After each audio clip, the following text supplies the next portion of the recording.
Pernikahan baru seumur jagung, istri mengaku bersyukur pernah menjadi bagian hidup pramugara Sriwijaya Air Oki Bisma.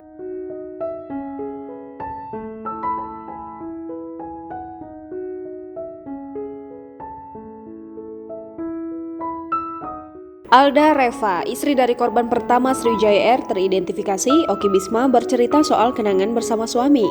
Mulai dari keseharian hingga cara bersikap sang suami, Alda tak hentinya mengucap rasa syukur menjadi bagian hidup Oki.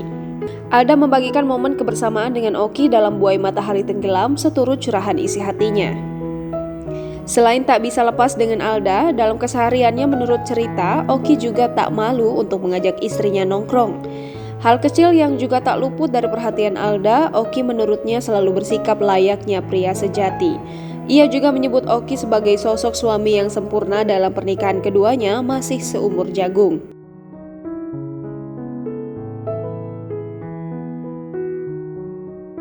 Tak bisa menyembunyikan rasa cintanya, Alda berharap bahwa keduanya bisa dipertemukan lagi di surga.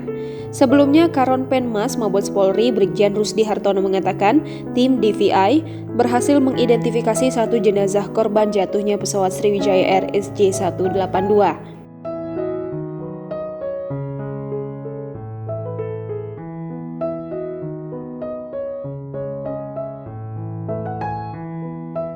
Selain satu jenazah teridentifikasi, pihak DVI telah menerima 53 sampel DNA dari keluarga korban pada hari Senin 11 Januari 2021.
Jangan lupa subscribe, share, komen, dan like ya!